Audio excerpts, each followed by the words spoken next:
మండల పరిధిలోని ప్రధానోపాధ్యాయులందరికీ నమస్కారం అండి. మనకి యూడేస్‌లో స్టూడెంట్ మాడ్యూల్ చేస్తున్న అంశం అందరికీ తెలిసిందే. యూడేస్ మాడ్యూల్‌లో ఇప్పుడేంటంటే, ప్రతి పిల్లవాడిది కూడా ఆన్‌లైన్‌లో ఆధార్‌లో ఏ విధంగా ఉన్నాయి డీటెయిల్స్ అనేది క్రాస్ చెక్ చేయవలసి ఉంటుంది. అంటే ప్రతీదీ వెరిఫికేషన్ చేయవలసొస్తుందండి. ఆధార్ డేటాతో వెరిఫికేషన్ చేసి, అది కన్ఫర్మ్ చేయవలసొస్తుంది. అది ఏ విధంగా చేయాలనేది ఒకసారి చూద్దాం. మీరు htms.udaish+.gov.in అంటే సింపుల్‌గా చెప్పాలంటే student module. Student module login అవ్వగానే ఈ విధంగా వస్తుంది. మనకి 2024, 25 సెలెక్ట్ చేసుకుంటామండి. ఇక్కడ మనకి స్కూల్ వైస్ నేమ్స్ వచ్చేస్తున్నాయి. డాష్‌బోర్డ్‌లో వస్తుంది. క్లాస్ వైస్ స్టూడెంట్స్ ఎంతమంది ఉన్నారనేది. ఇక్కడ లిస్ట్ ఆఫ్ ఆల్ స్టూడెంట్స్ ఒకసారి మీరు అబ్జర్వ్ చేస్తే యాక్టివ్ స్టూడెంట్స్‌కి వెళ్తే, ఈ చివర ఆధార్ వాలిడేషన్ అని ఒక ఆప్షన్ వస్తుందండి. ఈ ఆధార్ వాలిడేషన్ అనేది ఇక్కడ వాలిడేట్ ఆధార్ ఫ్రమ్ యూఐడీ ఇది కంపల్సరీ చేయాలండి అందరూ. ఇక్కడ ఆల్రెడీ ఒక్కసారి మీరు అబ్జర్వ్ చేస్తే, గతంలో ఉన్న కొంతమంది పిల్లలకి ఒక్కసారి మీరు ఇలా క్రాస్ చెక్ చేసుకుంటూ చూస్తే ఇదిగో చూడండి ఈసారి కొంతమందికి ఆధార్ ఈ అబ్బాయికి చూడండి ఒక అబ్బాయి పేరుంది ఇక్కడ. Verified from the UID against name, gender and date of birth. Name, gender, date of birth అనేది ఆధార్‌తో వాలిడేట్ అయ్యిందండి. ఎప్పుడు వాలిడేట్ అయిందో కూడా డేట్ వస్తుంది మనకి. ఇది 2023 ఓల్డ్ స్టూడెంట్ కాబట్టి గతంలోనే అయ్యి ఉంటుంది. ఇప్పుడు ఈ సంవత్సరం ఇలా అవ్వని వాళ్ళకి అంటే ప్రతి పాఠశాలలోని మాక్సిమం 50% కంప్లీట్ అయినాయండి. ఇలాగ వెరిఫై స్టేటస్ దగ్గర verified from UIDAI against name, gender and DOB అని వచ్చిన వాటికి అవసరం లేదండి. ఇవి క్రాస్ చెక్ చేసి సక్సెస్ అయినట్టు మీనింగ్ అండి ఇది. అవి కానివి ఉన్నాయండి కొన్ని. వాలిడేట్ అగైన్ అంటే ఇవి చూస్తే ఒకసారి వాలిడేట్ అగైన్ అని వస్తే ఇది గతంలో చేసామండి. ఇది పలానా తారీఖున చేసున్నాం. కానీ ఇది వాలిడేట్ కాలేదు. రాంగ్ వచ్చింది. ఇదిగోండి verification Aadhaar name, date of birth are DOP, gender not match అవ్వలేదు. ఫర్ ఎగ్జాంపుల్ ఎందుకు మ్యాచ్ అవ్వలేదని చూస్తే, ఈ అమ్మాయి పేరు, ఈ ఇంటి పేరుతో సహా ఉండాలి. కానీ ఇక్కడ మనం ఆధార్‌లో చూసేటప్పుడు జస్ట్ నేమ్ ఉంది. ఇది ఎలాంటివి ఏం చేసుకోవాలంటే మనం ఒక్కసారి ఇది నేమ్ మీద క్లిక్ చేస్తే ఆ జీపీ అనేది ఓపెన్ అవుతుందండి. ఈ జీపీ ఓపెన్ అయిన తర్వాత మనం ఈ నేమ్ గాని ఇవేమి ఈ నేమ్ మన స్కూల్ రికార్డ్‌లో ఉన్నట్టు ఉన్న నేమ్ మనము ఇప్పుడు చేంజ్ చేయలేము. ఇప్పుడు మనం ఏం చేసుకోవాలంటే ఇక్కడ చూడండి ఒక సింగిల్ 3 కాలమ్స్ ఒక బాక్స్‌లోనే కనిపిస్తున్నాయి చూడండి. ఇక్కడ do you want to change Aadhaar datas in ఎస్‌డిఎంఎస్ అని ఉంది కదండీ! దాని మీద క్లిక్ చేయగానే ఈ 2 బాక్సెస్ హైలైట్ అవుతాయి మనకి. ఇక్కడ ఆధార్ నంబర్ దగ్గర మళ్ళీ పిల్లవాడి ఆధార్ ఒక్కసారి టైప్ చేయాల్సొస్తుందండి. టైప్ చేసి ఇక్కడ ఆధార్‌లో నేమ్ ఎలాగుందో అలా టైప్ చేయాలండి. ఆధార్‌లో సర్‌నేమ్ తర్వాత స్పేస్ ఉంటే స్పేసు, అలాగే ఏదైనా పేర్ల తర్వాత స్పేసెస్ ఇంక్లూడింగ్ స్పేసులతో సహా ఎలాగుందో అలాగే టైప్ చేయాలండి.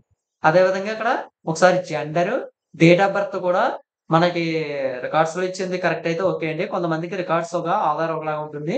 రికార్డ్స్‌లో ఇచ్చింది టైప్ చేయండి ప్రాబ్లమ్ లేదు. ఇన్‌కేస్ ఆధార్, రికార్డ్ ఒకలాగే ఉంటే ఇది ఎగ్జాక్ట్‌గా ఆధార్‌లో వెరిఫికేషన్ అవుతుందండి. Date of birth, gender, name ఈ 3 వెరిఫికేషన్ అవుతాయి. కాబట్టి ఈ 3 కరెక్ట్‌గా ఆధార్ ప్రకారం ఎంట్రీ చేసి మీరు ఇక్కడ సేవ్ కొట్టాలండి. సేవ్ కొడితే ఒకసారి డేటా అంతా సేవ్ అవుతుందండి మీకు. సేవ్ అయిన తర్వాత మరలా ఒకసారి యాక్టివ్ స్టూడెంట్స్‌లోకెళ్ళి ఒకసారి ఆ నేమ్ ఎదురుగుంటా మనం రీవాలిడేట్ కొట్టాలండి.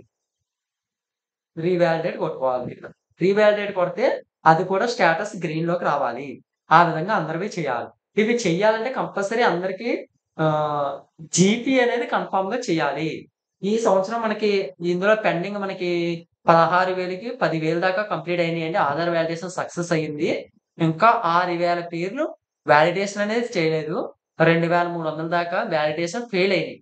ఈ ఫెయిల్ అయిన ఆహ్ ఆధార్ వాలిడేషన్ అలాగే కంప్లీట్ చేయని ఆధార్ వాలిడేషన్ ఇమ్మీడియేట్‌గా మనము పిల్లోడి యొక్క ఆధార్ కార్డ్‌ని దగ్గర పెట్టుకొని క్లియర్‌గా ఈ సంవత్సరం ఎంటర్ చేసిన ఎల్‌కేజీ, యూకేజీ, ఫస్ట్ క్లాస్ పేర్లకి కంపల్సరీ జీపీ అప్డేట్ చేయాలండి. ఆ జీపీ అప్డేట్ చేసేటప్పుడే మనము ఆధార్‌లో పేరు ఏ విధంగా ఉందనేది ఆ విధంగా క్లియర్‌గా స్పేసులతో సహా ఇచ్చి మనం ఈ ఆధార్ వాలిడేషన్ అనేది కంప్లీట్ చేయాలి. ఈ ఆధార్ వాలిడేషన్ కంప్లీట్ చేస్తేనే అపార్ కూడా మనకి చాలా ఇంపార్టెంట్. అపార్ సక్సెస్ అవ్వాలంటే వాలిడేషన్ కంపల్సరీ సక్సెస్ అవ్వాలండి. 9-10తో ఇప్పుడు ప్రెజెంట్ అపార్ ఔట్ చేయాల్సొస్తుంది మనం. అది సక్సెస్ కావాలి అంటే మనకి ఈ ఆధార్ వాలిడేషన్ కంపల్సరీ కంప్లీట్ చేయాలి. కాబట్టి ఇమ్మీడియేట్‌గా మీకు ఫ్రీ ఉన్న టైంలో అంటే సడెన్‌గా ఇదేమవుతుందంటే మనకి స్కూల్ రీఓపెన్ చేసిన మొదటి 2 రోజుల్లోనే మన మీద ప్రెషర్ పడుతుంది. ఆ ప్రెషర్ ముందు తట్టుకోవడం కోసం మనం మీకు ముందుగా తెలియజేస్తున్నాం. మీరేమన్నా వీలైతే ఎవరైనా చేసుకోగలిగిన వాళ్ళు ఉంటే ఇమీడియట్ గా చేసుకుంటే కొంచెం ఫ్రీ టైం కాబట్టి సర్వర్ ఫాస్ట్ గా అవుతుందని ఇస్తున్నాం ఇన్ఫర్మేషన్. ఇది స్కూల్ ఓపెన్ చేసిన తర్వాత ఫస్ట్ 2 రోజులు ఇదే వర్క్ ఉంటుంది మనకి. ప్రతి స్టూడెంట్ ఇది అప్లికేషన్ మన దగ్గర ఆల్రెడీ అప్లికేషన్ తో పాటు ఆధార్‌లు ఉంటాయి. ఆధార్‌లో ఉన్నట్టు పేరు యాడ్ చేయాల్సొస్తుంది. ఈ ప్రాసెస్ అంతా ఇమ్మీడియేట్‌గా పూర్తి చేయగలరని కోరుచున్నామండి. ఇది చేస్తే మనకి అపార్ అనేది చాలా ఈజీ అవుతుంది. అపార్ అంటే 9-10 చేస్తాను. 9-10 అన్నా మీరు ఈ 2 రోజుల్లో కొంచెం ఫ్రీగా చేసేసుకుంటే అపార్ ఈజీ అవుతుంది. ఎందుకంటే స్కూల్ రీఓపెన్ అయ్యేటప్పటికి మనకు అపార్ ఒకటి, ఈ డ్యూ డేస్ వాలిడేషన్ ఒకటి మీదకొచ్చే అంశాలున్నాయండి. కాబట్టి ఇమ్మీడియేట్‌గా వీటి మీద ఫోకస్ చేస్తారని కోరుచున్నామండి. Thank you. ఇందు ఇందులో ఏమన్నా డౌట్స్ ఉన్నట్లయితే ఇమ్మీడియేట్‌గా మేము ఎప్పటికి అందుబాటులో ఉంటామండి. మమ్మల్ని కాంటాక్ట్ చేసుకోవచ్చు. ఇన్‌కేస్ ఎవరైనా మాకు కొంచెం తెలియట్లేదండి డేటా పట్టుకొనొస్తాం. ఈ 2 రోజుల్లో ఆఫీస్‌కొస్తామండి అంటే ఆఫీస్‌కొచ్చినా మేమక్కడ చేస్తామండి ప్రాసెస్. Thank you.